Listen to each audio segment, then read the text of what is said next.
Olá a todos, eu chamo-me Nuno Sepúlveda e sou o criador dos Chalupices com Estatística, um blog e podcast dedicado à estatística em ciência de dados e aos seus papéis na ciência e na sociedade. Hoje é dia do 5º episódio do podcast e volto mais uma vez ao tema central da minha investigação científica, com uma conversa gravada para o canal do YouTube da Aliança Millions Missing, um coletivo de pacientes portugueses com encefalomielite miálgica, síndrome de fadiga crónica. Esta doença é caracterizada por uma fadiga que dura há mais de 6 meses e que não é explicada por alguma doença conhecida. Atualmente, um dos sintomas mais salientes da doença é o chamado mal-estar após a realização de esforços mínimos físicos, mentais ou mesmo emocionais. Os pacientes também sofrem do chamado sono não reparador, ou seja, o sono dos pacientes não permite a recuperação da fadiga. Os pacientes sofrem ainda de outros sintomas, tais como problemas de concentração e intolerância ortostática. A Aliança Millions Missing foi criada no ano passado e tem a missão de aumentar a consciencialização dos portugueses para esta doença pouco conhecida ou, quando conhecida, mal entendida. Neste momento, sou membro do Conselho Científico deste coletivo em regime de voluntariado.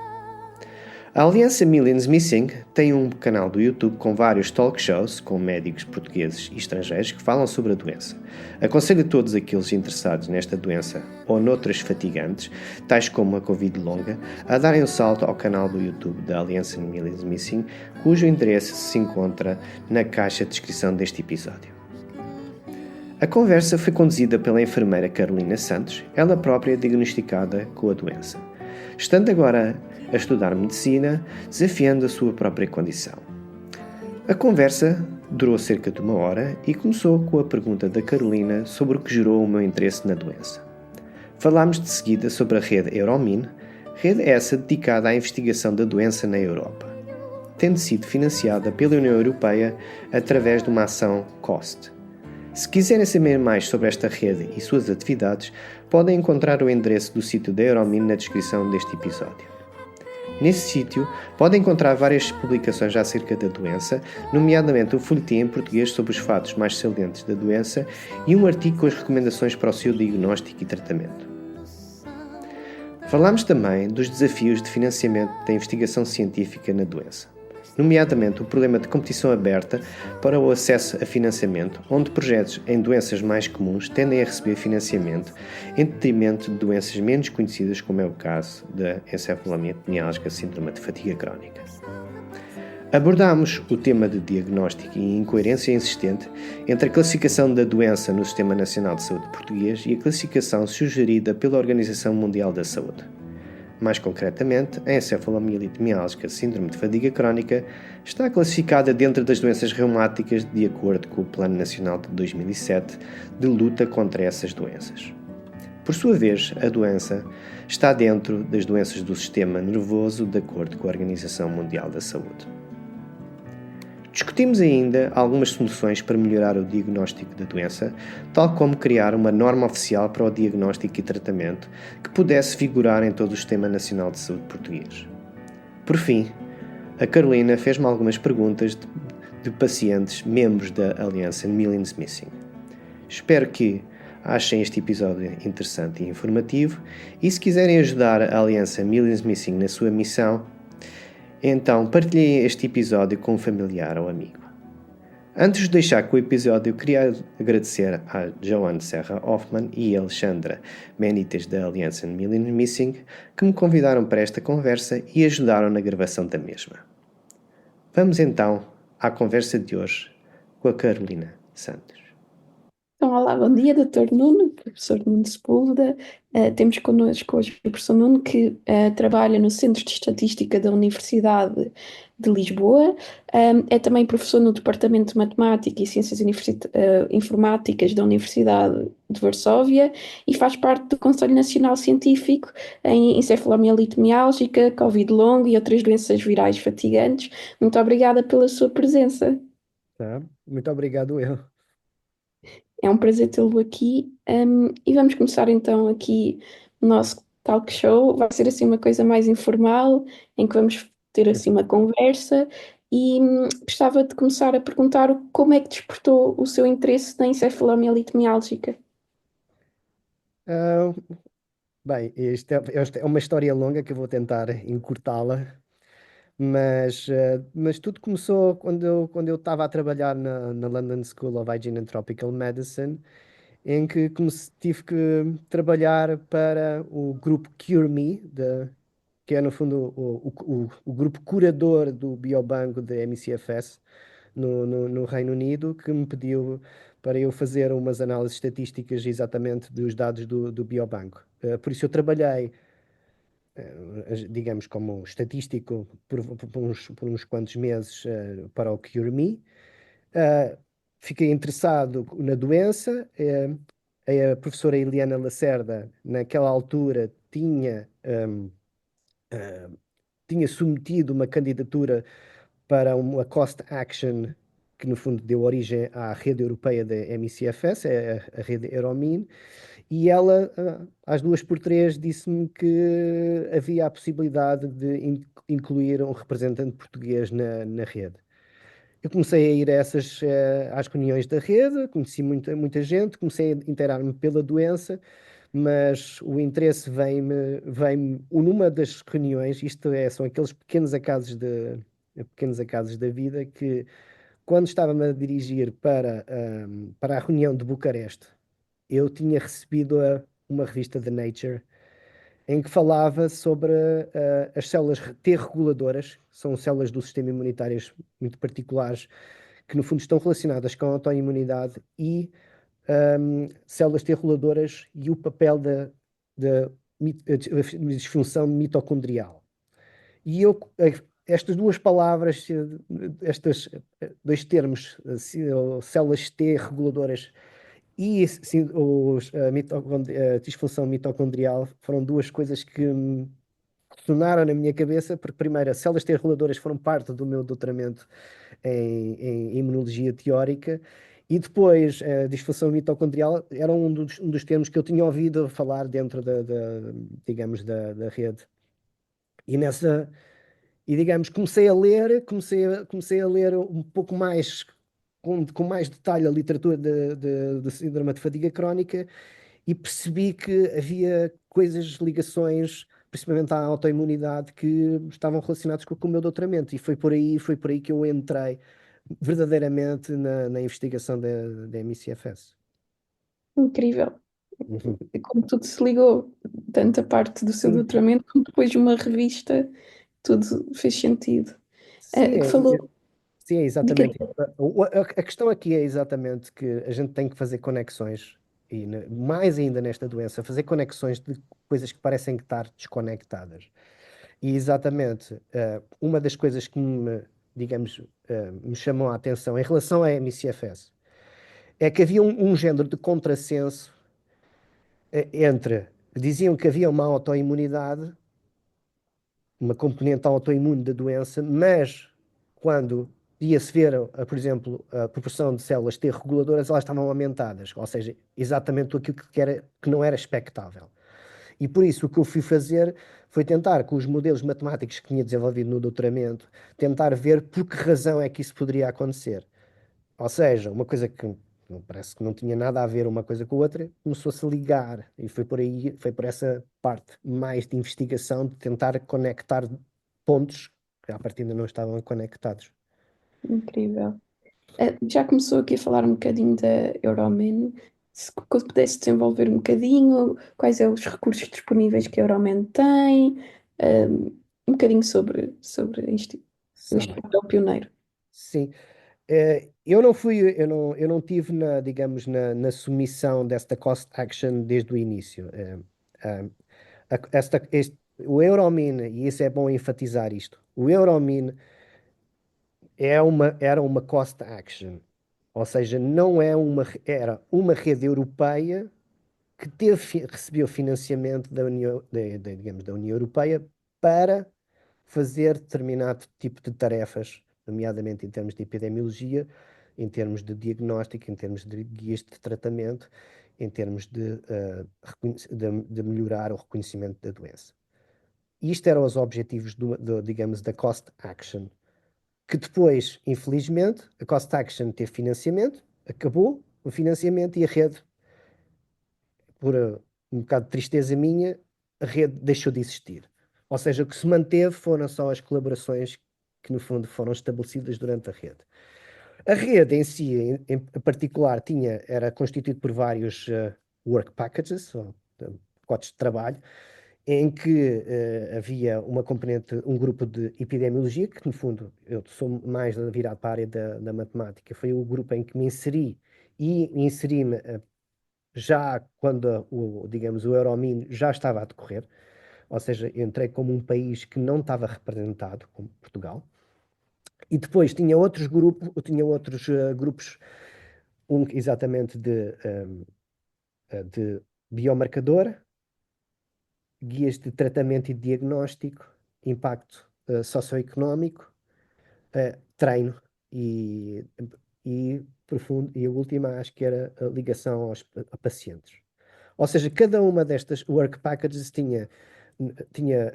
no fundo, tentava tentar, no caso da epidemiologia, tinha o objetivo de criar ou fazer uma revisão sistemática de toda a evidência em relação à incidência e prevalência da síndrome de fadiga crónica a nível europeu.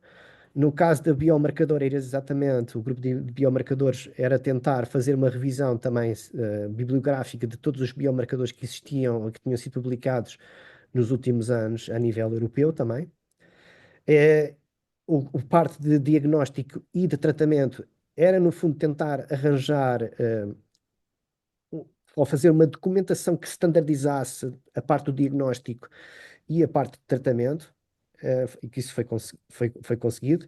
Outra foi a parte do impacto social, Health Economics, em que no fundo tinha o objetivo, tinha, tinha que tentava relacionar, digamos, o conhecimento dos médicos e aquilo que, no fundo, o impacto que existia na sociedade. No fundo, eu estava a ligar estas duas coisas. Esse grupo fez um estudo de amostragem para perceber se havia um reconhecimento da parte dos médicos da doença, fez, uh, fez, uma, fez recomendações em termos de diagnóstico e fez algumas estimativas em relação ao custo económico da doença. E, por fim, o treino, um work package relacionado com treino e missões científicas, foi mais para, no fundo, organizar colaborações entre os vários membros. No fundo, havia visitas pontuais de membros a outros membros, tentando desenvolver competências e fortalecer colaborações, principalmente isso. E foi numa dessas visitas, por exemplo, que eu conheci o Francisco Westermeier, da Universidade de Graz, e com quem eu colaboro muito e continuo a colaborar, mesmo que a rede europeia não tenha continuado. E os pacientes têm acesso aos recursos disponíveis que foram investigados através da Euroman? Sim, eu não explorei isso na pergunta anterior, mas um, também havia o objetivo exatamente de criar, dentro dessas documentações todas, criar, primeiro, documentação científica, que era, no fundo, a primeira coisa era tentar publicar todas as nossas atividades em artigos científicos, mas também depois usar esse material como base para criar um relatório, digamos, em que pudesse ser distribuído a nível europeu para todas as associações de pacientes, e também foi pedido a cada país representado no Euromin que criasse pequenos folhetos, folhetins relacionados com a doença que pudessem depois, no fundo, estar disponíveis online e que as pessoas pudessem usar como meio de disease awareness.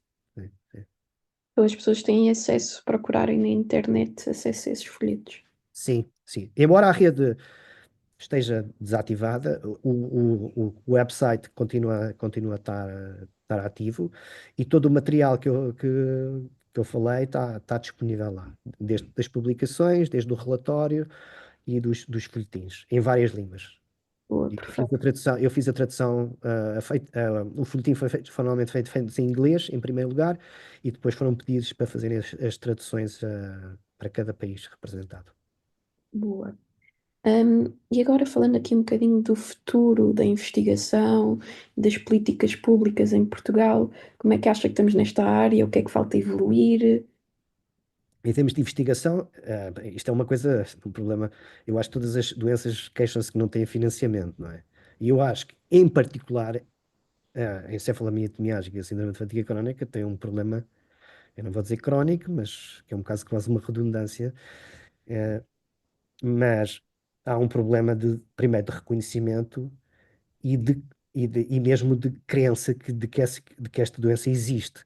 Por isso, no meu caso em particular, por exemplo, em Portugal, eu e um estudante candidatámos para digamos, para uma bolsa de doutoramento e não sentimos nenhuma discriminação. A gente escreveu um projeto mais virado para a parte orgânica da doença e sentimos que os avaliadores não tiveram nenhuma discriminação em relação a isso. Mas noutros países não é assim tão fácil. Por isso o financiamento não é assim tão fácil de adquirir, porque os próprios financiadores ou dão prioridade a outras doenças, ou então não acreditam que aquilo é uma doença e por isso põem assim de lado. Tem havido agora assim uma certa pressão de muita gente, nomeadamente das associações de pacientes, para criar condições de financiamento específicas para a doença. Em Portugal, eu não conheço, digamos, não conheço nenhuma iniciativa específica, por exemplo, da Fundação para a Ciência e Tecnologia que permita isso, mas eu acho que a Fundação para a Ciência e Tecnologia normalmente não tem canalização científica feita dessa forma, por doença. E por isso, que esse é um dos problemas, que é quando a competição é aberta, em termos de financiamento, ganha a doença que no fundo tem mais reconhecimento. E por isso não há aqui não há uma oportunidade igual. E por isso normalmente os financiamentos são dados a doenças que têm maior implicação social e no fundo populações minoritárias são um bocadinho discriminadas nesse sentido. E não acha que a pandemia de Covid-19 e a crescente epidemia de long Covid veio ajudar um bocadinho nessa área de investigação, veio trazer um bocadinho mais à luz encefalomielite miálgica no mundo? Sim, claro, claro.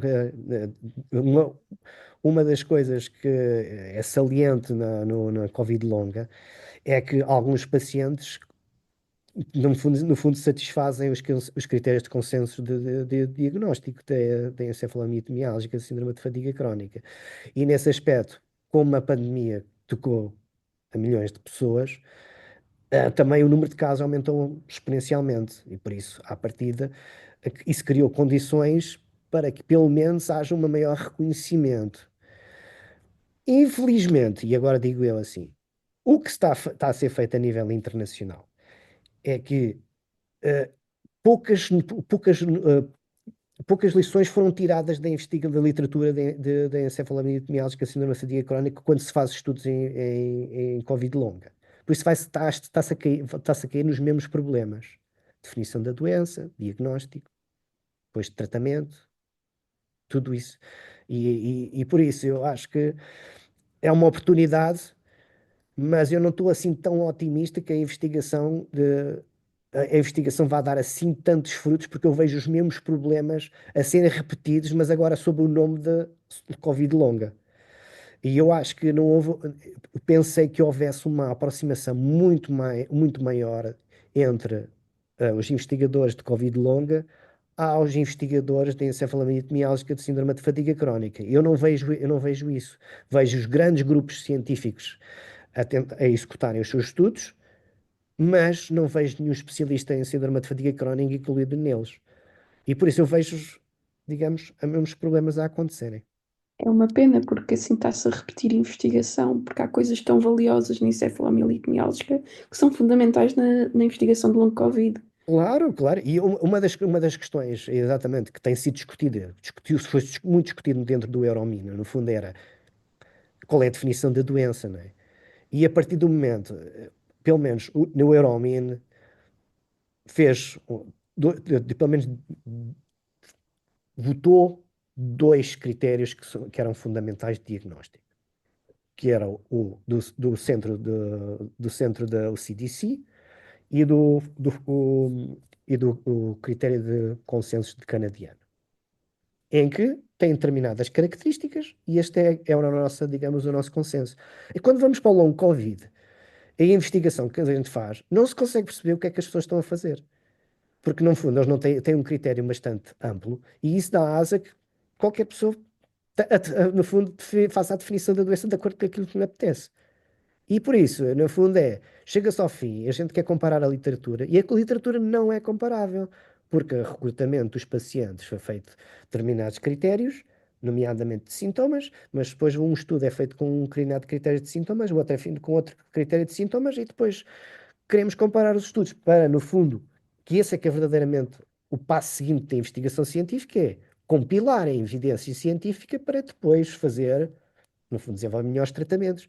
Mas se os estudos não são comparáveis, porque usam-se definições diferentes da doença, isso faz provoca muitas limitações. Claro, era preciso ser mais balizado de forma a enquadrar melhor os estudos para depois serem comparados. Sim, Eh, Em sim, no fundo, Portugal, o que eu queria falar era a parte do diagnóstico, não é? No fundo, a Organização Mundial de Saúde definiu a Covid longa de uma forma muito, digamos, genérica. Apenas 3 meses, 3 meses após a infecção e a pessoa continuar a manifestar algum sintoma, não é? Quando depois vai fazer o resto, o que é que a gente vai fazer, não é? Há uns que eu acho que, no fundo, aí, o síndrome de fadiga crónica poderia ajudar, não é? No fundo, podia-se ter Covid longa, vertente, variante de síndrome de fadiga crónica e utilizar os critérios de diagnóstico como deve ser, e aí, tudo bem. E depois definir um outro, no fundo, outro critério de diagnóstico para de Covid longa que não seja MICFS.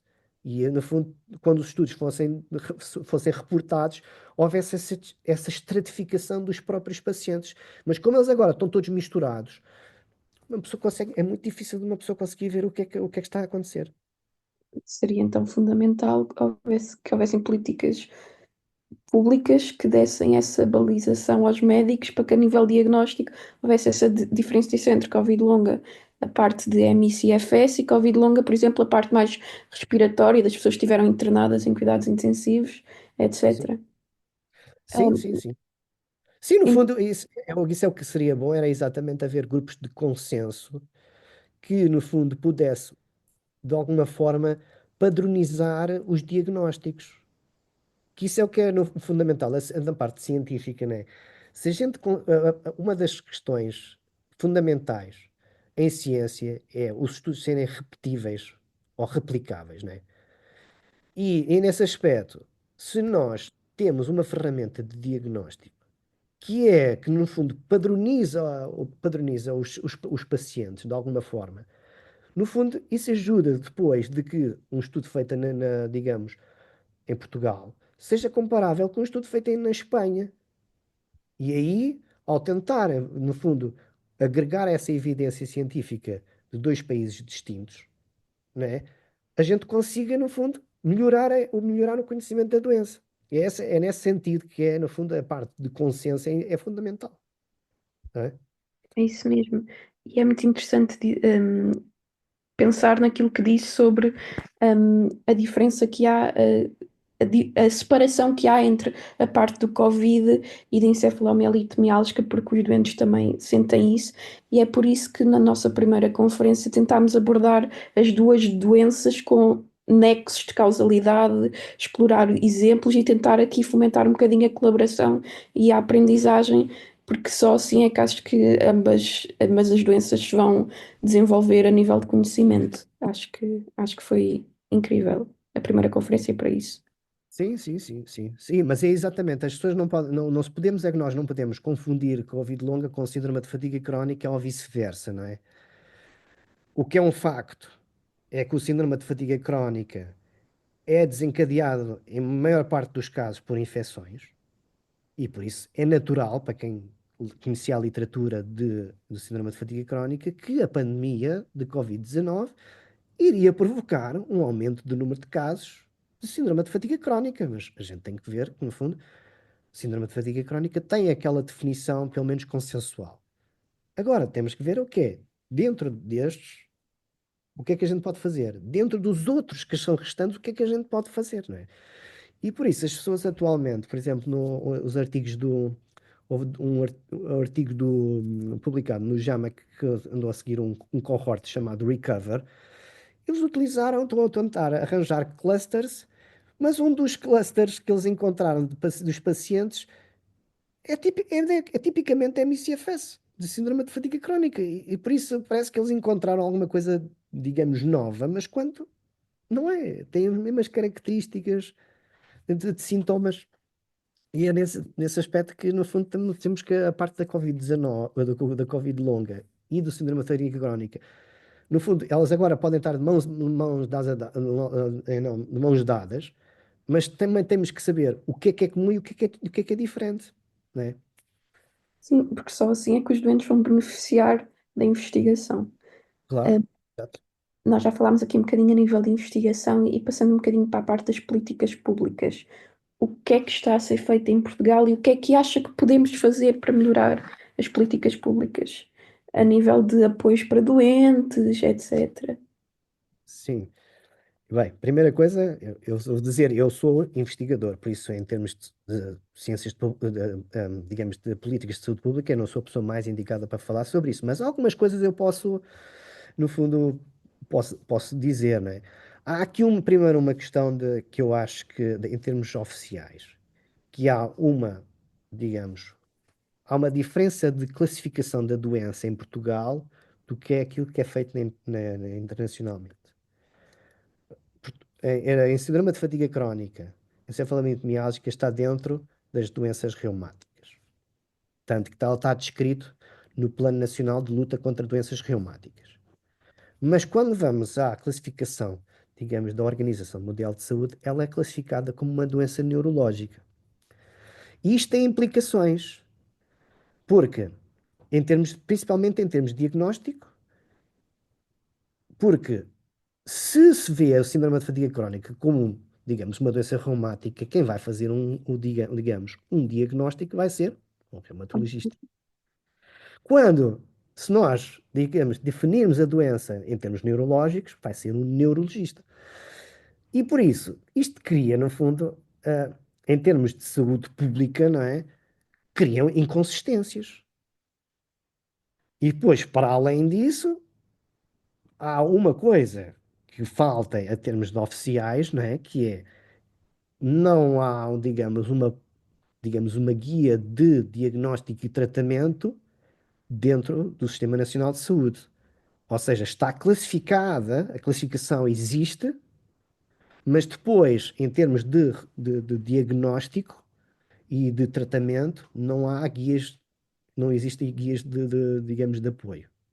Sim, não existem as guidelines que em todas as doenças há uma guideline que os médicos seguem os vários passos. Neste caso, os médicos Exato. depois, cada um faz uma coisa. Sim. Efetivamente, não é política, não é? Isto não tem nada a ver não tem a ver com política, mas em termos de o Euromin publicou, digamos, um artigo, digamos, eu não vou dizer normativo, mas é um artigo de divulgação de práticas recomendáveis de diagnóstico e de tratamento. O que nós estamos a tentar fazer é que, no fundo, puxar um pouco digamos, as políticas nacionais para usarem esse documento como uma forma de atuar na doença. Essa era a ideia essencial, tentar criar algum documento que pudesse ser usado como uma ferramenta de política de saúde pública, embora a gente não tivesse puxado para isso, por isso dentro do Euromin. Mas a ideia era que os decisores políticos, tendo essa informação, pudessem ser eles a pegarem naquilo. Por isso, o que eu digo para Portugal é que só falta, no fundo, fazer esse passo, que é fazer digamos, uma homogeneização em termos de classificação de doença, não sei se era em termos de doenças reumáticas ou se fazemos doenças neurológicas consistentes digamos, com a Organização Mundial de Saúde, e depois, no fundo, havendo, digamos, essas guias recomendáveis da Euromin, que vale no fundo, dentro do âmbito daquela cost action, poderá ser usada como uma forma no fundo, ter uma guia de tratamento e diagnóstico em Portugal. Por isso, isto agora só falta vontade de quem, no fundo, quem pode decidir em termos de saúde pública. Exatamente, porque o trabalho já está feito, é só dar o próximo passo a nível para os médicos poderem utilizar o trabalho já feito pela investigação. Sim, no fundo pode haver um trabalho de atualização, Claro. também a ciência está sempre, no fundo, está sempre a avançar, dentro do possível. E por isso, essas guias de diagnóstico, em termos do Euromina, o que nós idealizámos, foi mais ou menos isto, cria-se um documento que, no fundo, eu vou dizer, é um pouco genérico. Ou seja, isto são as práticas que são recomendadas de acordo com os consensos entre médicos, investigadores e todos os stakeholders envolvidos no Euromina. Agora, o que falta fazer é, dentro daquelas recomendações, se elas são execuíveis em cada Sistema Nacional de Saúde, né? Claro. Em Portugal tem uma certa determinada forma de atuar, por exemplo, no Reino Unido, onde eu vivi, tem outra forma de atuar, em termos de relação de paciente com o Sistema Nacional de Saúde, né? Por exemplo, dirigia-me a um hospital e se eles tinham alguma desconfiança que eu tinha um determinado problema de saúde, direcionavam para um especialista. Em Portugal não é bem esse exatamente esses são os trâmites. Não é? Se calhar direcionado para o médico de família. Por isso, no fundo, tinha-se ter uma harmonização, digamos, de essa tal guia para o funcionamento, digamos, básico do Sistema Nacional de Saúde. Falta também fazer isso, ou seja, dentro das recomendações, o que é execuível fazer dentro do Sistema Nacional de Saúde e aquilo que não é, aquilo que deve ser realmente feito e aquilo que é, digamos, opcional, digamos. Essa guia, se calhar, devia ser disponibilizada aos médicos de família para eles terem um conhecimento mínimo para conseguirem encaminhar os doentes para os especialistas. Acho que isso seria fundamental. Sim, sim, é o que eu digo, eu não lido com pacientes. A única coisa que eu lido indiretamente no sentido de conheço os pacientes e falo com eles. Não sei como é que é feito o diagnóstico em Portugal, mas, por exemplo, no Reino Unido, o diagnóstico primário é feito normalmente por um médico de família. Não é?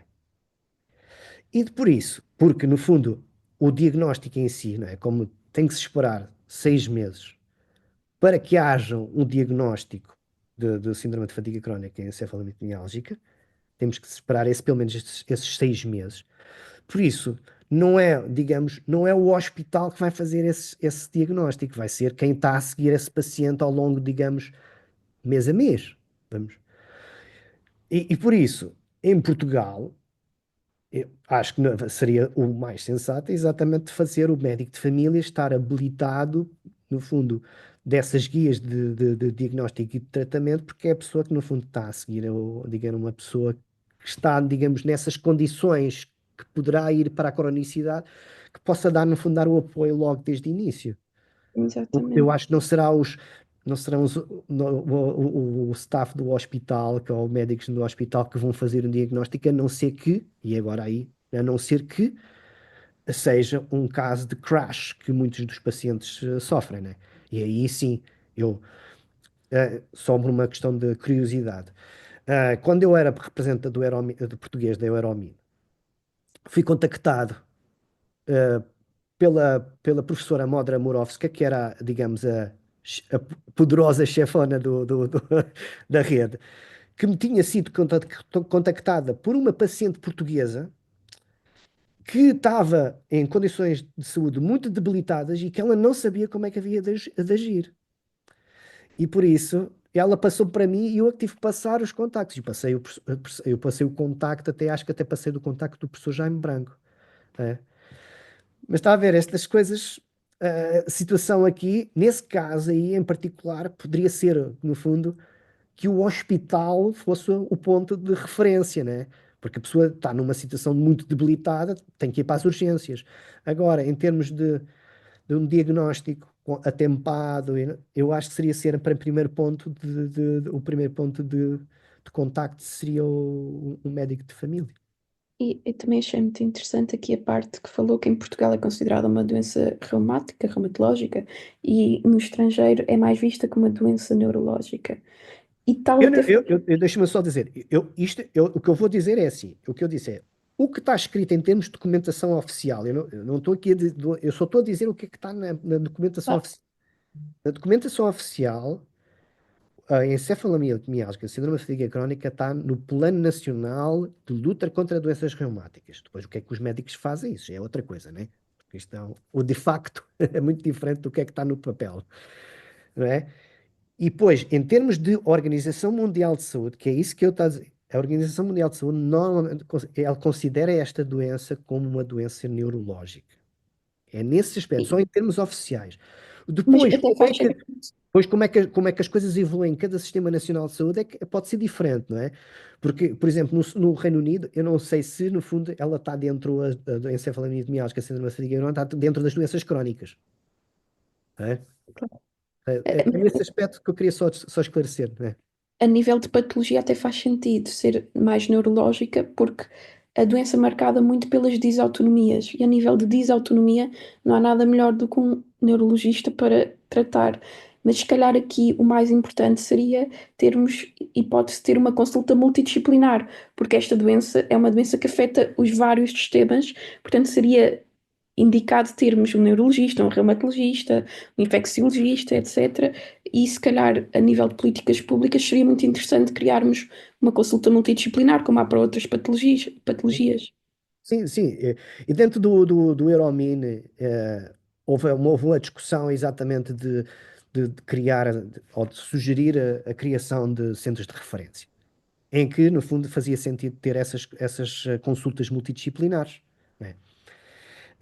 E fez-se um género de um cálculo, assim, eu não vou dizer grosseiro, mas não é um cálculo, assim, muito substanciado em estatísticas oficiais, porque as estatísticas oficiais praticamente não existem. E por isso é que este aqui eu estou a dizer que isto é um bocado, não vou dizer a olho, mas Portugal, à partida, pelo tamanho de Portugal, deveria ter à volta de um centro de referência.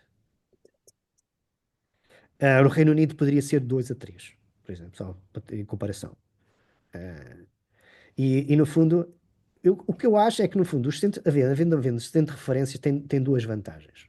Primeiro, os pacientes sentem-se acompanhados por pessoas que compreendem a doença. E segundo, e agora que é a parte que me toca, porque eu não sou clínico, ajuda e facilita fazer investigação. Porque, no fundo, temos acesso, como investigadores, temos acesso, digamos, acesso aos pacientes e, digamos, à sua história clínica, aos seus dados biológicos e tudo isso. Isso tem essa vantagem, porque, no fundo, fazer estudos ah, em que as pessoas estão completamente dispersas é muito difícil de fazer estudos de larga escala, a não ser feitos em centros. Exatamente, e mesmo para fazer estudos a nível de nova terapêutica, seria muito mais fácil tendo um centro de referência em que os doentes estariam lá. E para além disso, iria evitar muito o misdiagnosis. As pessoas, neste caso, iria haver um maior acompanhamento, para além de acompanhamento, um diagnóstico mais célere e mais certeiro. Acho que seria incrível. Sim, sim, sim, sim, porque no fundo, havendo um centro de referência, espera-se que, no fundo, o centro de referência utilize as recomendações oficiais, não é? Exatamente. E por isso aumenta a homogeneidade do diagnóstico e não a reinterpretação da doença por cada médico. Exatamente. Sim, E aqui evitávamos um bocadinho a parte do envio destes doentes para a psiquiatria, que infelizmente ainda acontece muito, sim, um, sim, e os doentes estariam muito mais bem acompanhados. sim. Um, não sei se quer acrescentar mais alguma coisa a nível desta pergunta. Se não, Da parte de psiquiatria. não, não, da parte da investigação e das políticas públicas. Uh, Ah, se não, não, eu acho que em sumário é, no fundo, haver. O que tem que haver é, no fundo, primordial é que, no fundo, a classificação, aqui o que eu digo é, em termos de classificação de doença, vai ditar como é que também o paciente vai ser visto, como exatamente se uma pessoa ver uma doença como psicológica, vai para a psicologia ou psiquiatria, né? Exatamente. E por isso, no fundo, ter uma classificação de doença mais ou menos de acordo com o que existe internacionalmente, depois ter recomendações de diagnóstico e de tratamento, este é o que é, digamos, o básico, e depois, depois em último passo, é criar esse tal centro de referência que tem os seus problemas, porque no fundo, para ter centros de referência é preciso ter especialistas. E para isso é preciso primeiro que criar também esses especialistas, que têm que ter uma abordagem multidisciplinar, que no fundo tem essas duas coisas. Por isso é que eu ponho o centro de referência. Seria para os pacientes a prioridade talvez máxima, não é? Mas é aquilo que é menos execuível neste momento. E as outras não, as outras são mais fáceis em termos de. Por isso, o centro de referência é trabalhar um pouco mais no médio a longo prazo para criar condições, digamos, profissionais para que, no fundo, haja know-how que possa ser integrado nesses centros de referência. Mas fazer um centro de referência com um ou dois especialistas, para já, não é? Pelo menos dava esse apoio. Não precisamos ter um centro de referência com um staff muito amplo. Exatamente. Podia-se começar passos pequenos. Eu, quando digo centro, podia ser unidade, não é? Uma coisa assim mais. Claro. Pegava-se num ou dois especialistas nesta área que já existem em Portugal e depois, a partir daí, formar-se-iam outros novos que permitissem então a sistematização. Eu Agora, posso, eu posso diga-me. só acrescentar só mais uma coisa, e isto é só mais Claro que sim, da claro que sim. parte da minha própria investigação, mas isto não tem a ver tanto, tem a ver com políticas públicas do ponto de vista de estatística, que é o que é isto. As doenças são invisíveis se elas não forem contabilizadas. E por isso, se queremos criar condições para, por exemplo, para uma criação de um centro de referência, nós precisamos, no fundo, para quem decide, temos que lhe demonstrar que isto é um verdadeiro problema de saúde pública. E por isso, um passo que eu, no fundo, estão a tentar puxar para cálculos de prevalência, ou seja, a proporção de população da população portuguesa que tem esta patologia, e criação também de estimação de incidência, para saber quantos casos é que têm por ano, para, no fundo, pôr não só o decisor político a dizer, ok, tenho aqui a evidência, mas para além disso também poder comparar a doença com outras doenças e do seu impacto a nível social, porque no fundo tudo isto as coisas estão ligadas, né? E por isso, em último caso, em termos de saúde pública, não tanto em termos de ciência, seria fazer uma recolha de dados a nível nacional que pudesse dar uma ideia de quantos casos é que existem em território nacional. Que sim, isso seria incrível. Nós agora temos aqui algumas perguntas que alguns doentes deixaram para si, que fazem parte da nossa associação. E a primeira seria: que conselhos daria a pessoas interessadas a fazer investigação sobre encefalomielite miálgica e long COVID em Portugal? Conselhos? Exatamente, conselhos. Eu dou um, que é assim, que eu tenho visto ao longo do tempo. Eu trabalho, como eu digo, eu trabalho desde 2015 em encefalomielite miálgica, síndrome de fadiga crónica. E eu tenho visto muita gente abandonar o campo, porque o campo é muito complicado de analisar. É uma doença complexa, multifatorial, com a estigmatização, com a descrença, tudo isto junto. Mas exatamente, eu acho que isso é uma oportunidade única de investigador. No fundo, se as coisas fossem fáceis, as pessoas já as tinham feito. E esse é o verdadeiro conselho que eu dou, que é, a gente não quer ter só de fazer trabalhos que sejam fáceis. E por isso, quem quer vir para a investigação tem que estar preparado para trabalhar num problema complexo que tem grandes implicações em termos práticos. E por isso, essa parte de qualquer pessoa que, desde que tenha curiosidade em termos de como é que o organismo funciona, o síndrome de fadiga crónica indiretamente vai fazer com que essa pessoa aprenda tudo, porque no fundo, como é multissistémica, uma pessoa começa a pegar ali, pegar acolá e vai sabendo um pouco mais do sistema imunitário, depois mais o sistema autonómico, depois o sistema endócrino e no fundo, no final nós sabemos como é que um pouco mais de fisiologia humana e por isso, em termos de investigação, para quem gosta de ter uma visão holística do próprio organismo, a própria doença digamos, é fantástica em termos em termos de estudo. Só que tem que estar preparada para partir pedra. E no fundo o que eu digo é, uma pessoa não pode desmotivar porque os resultados não vão ser eureka, exatamente, passinho, passo a passo, a gente vai conseguindo descortinar mais um mecanismo, mais uma forma de poder, no fundo,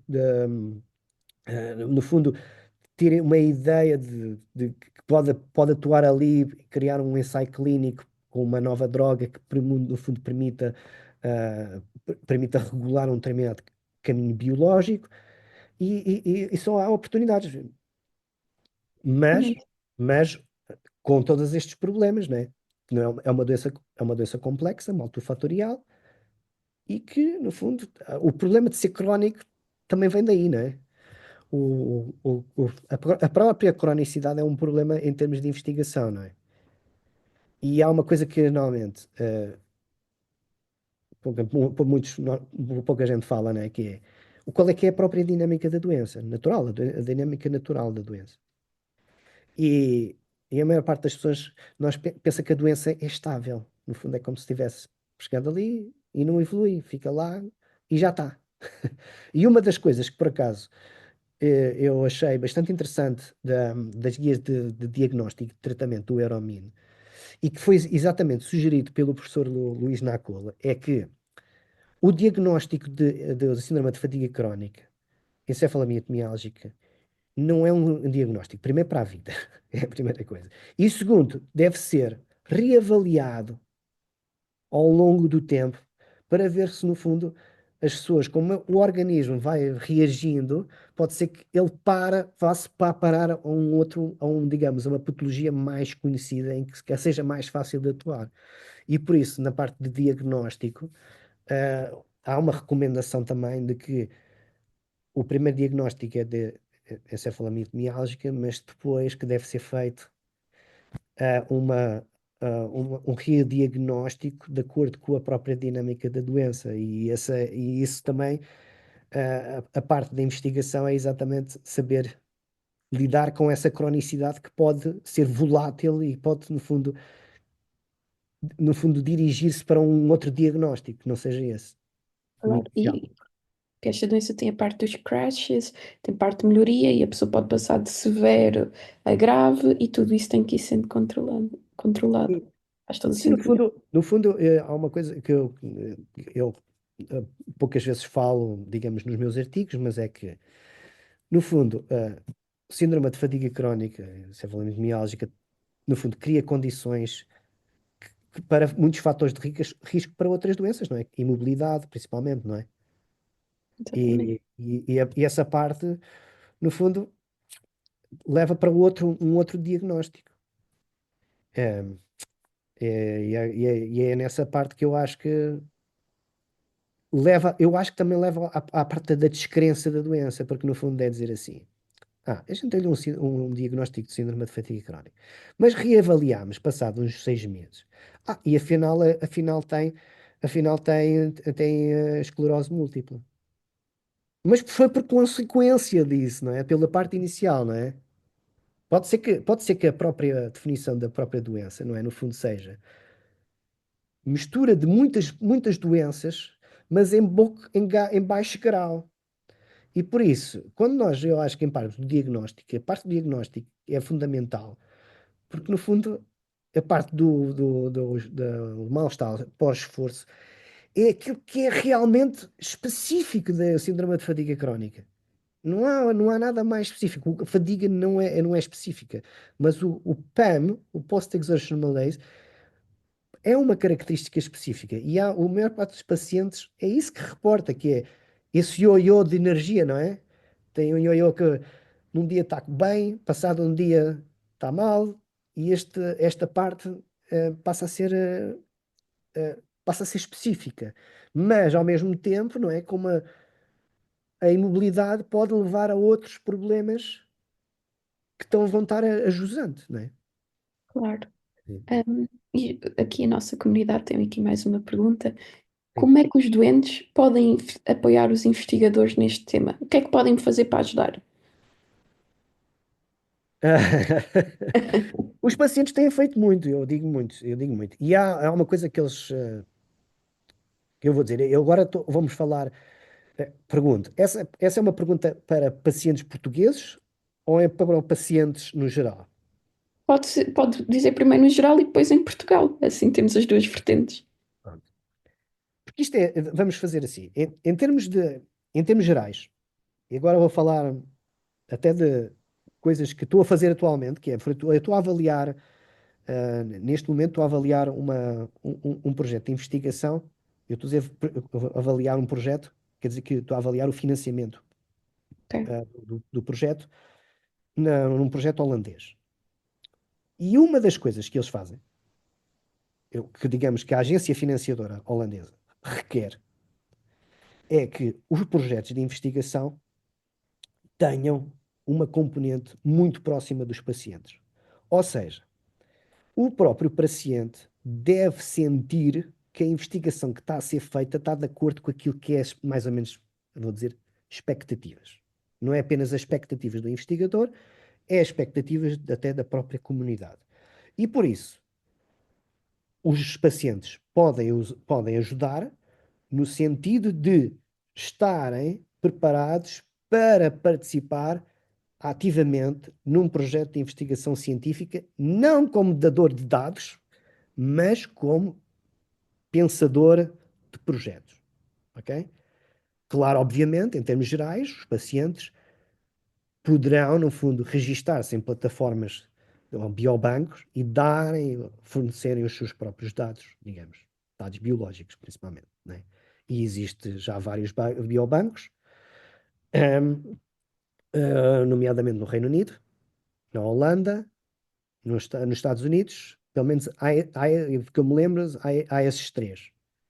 E que depois, no fundo, os pacientes, se permitir, que ao doarem as suas amostras, permitem aos investigadores têm acesso ao material biológico para o qual podem fazer a sua investigação.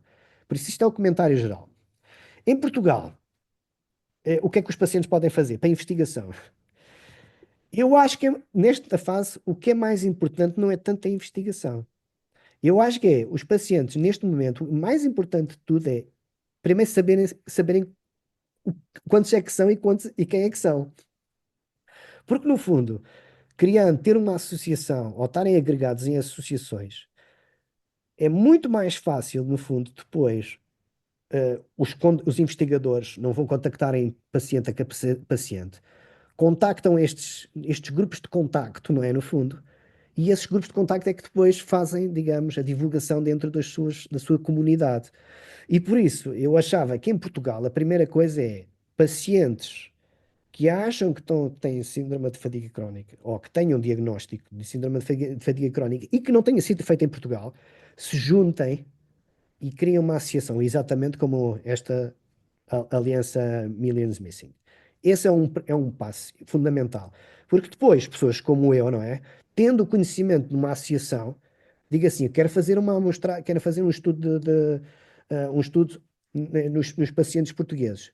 Contacte a Aliança Millions Missing, que depois divulgar a informação e depois permite fazer isso.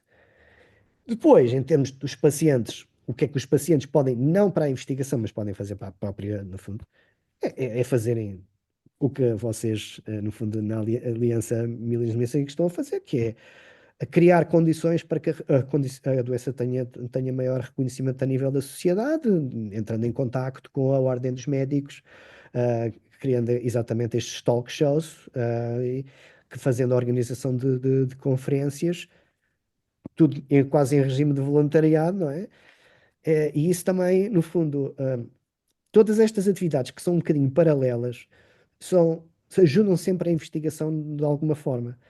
Porque, no fundo, se houver um maior reconhecimento da doença, eh, o próprio financiamento passa a ser mais fácil de ser adquirido, não é? Porque os investigadores querem fazer querem fazer um projeto em encefalomiomia.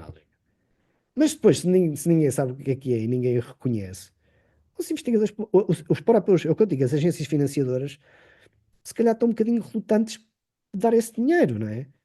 E por isso, no fundo, se houver associações ativas de reconhecimento, ajuda, ajuda toda a gente. São coisas sistémicas e por isso eu acho que os pacientes em Portugal estão a dar os primeiros passos para, no fundo, criarem aquela condições para a visão mais geral que eu já dei, que no fundo já existem em vários países, como no Reino Unido, na Holanda, na Alemanha, em que os pacientes estão organizados em associações e que depois são muito mais fáceis, no fundo, de serem contactados pelos próprios investigadores para recrutamento para projetos, para a avaliação de tratamentos, e até da condução da própria investigação. Aqui um bocadinho no decorrer desta pergunta, uma última pergunta é que os doentes querem saber se podem ter um papel importante na formação médica, se as associações podem entrar em contacto com a formação médica, para aqui desenvolver um bocadinho mais os futuros médicos para a consciencialização desta doença. O que é que têm a dizer sobre isto? Sim, sim, eu acho que no fundo, todas a- eu agora vou dizer, não é específico da encefalomialgia, mas todas as associações que trabalhem por uma causa, né, como essa, tá a trabalhar para a causa comum de melhorar as condições de saúde para todos nós, né? E por isso, eh, a própria Aliança Millions Missing se organizar estes talk shows que depois podem ser usados como treino dos próprios médicos, é isso, cria condições para que haja melhor cuidados de saúde, que é isso que é fundamental, é fundamental. Por Exato, isso, e ajuda também aqui na área da investigação. sim. Não sei se quer acrescentar mais alguma coisa. Da nossa parte, as perguntas dos nossos doentes já acabaram. Não, eu valorizo muito o vosso trabalho e tenho tido sempre muito carinho por todas estas atividades que vocês têm feito, porque no fundo, nunca se sabe o dia dado amanhã, não é? Um dia somos uns, outros dias são outros, e por isso nós temos de estar a ajudar-nos uns aos outros. E no fundo, o que eu quero dizer é que a investigação é para nos ajudar a todos. E eu uma vez escrevi um texto, até para o público, e disse que, ah, no fundo, investir em ciência é investir em nós próprios. E no fundo, o que vocês estão a fazer é investir, digamos, primeiro na vossa condição, não é aquilo, mas isto tem implicações a longo prazo, não é? E por isso eu faço a mesma coisa, que é, ao investirem o vosso tempo em ações como esta, em última análise beneficia toda a gente. E por isso eu dou todo o meu carinho e o meu obrigado pelas atividades que vocês têm feito e desejo-te tudo de melhor e tudo aquilo que eu puder ajudar. Dá. Muito obrigada. E agora é a nossa vez de agradecer. Em primeiro lugar, queríamos agradecer muito a sua presença neste talk show, a disponibilidade que tem sempre para connosco, a Aliança Millennium Meeting, e acima de tudo o apoio que nos dá e está sempre disponível para entrar em todas as nossas iniciativas, que é incrível. E, por último, agradecer muito a investigação que faz pelos doentes com encefalomielite miálgica. Muito obrigada. Tá, obrigado eu. E pronto, chegamos ao fim desta minha conversa com a Carolina Santos. Se ficaram interessados neste tema, não hesitem em contactar-me ou escrever na caixa de comentários deste episódio. Se gostaram do que ouviram, peço que subscrevam o meu Substack para receberem a notificação de novo episódio do podcast ou texto do blog. Despeço-me com um forte abraço para todos e até ao próximo episódio do Chalupices com Estatística.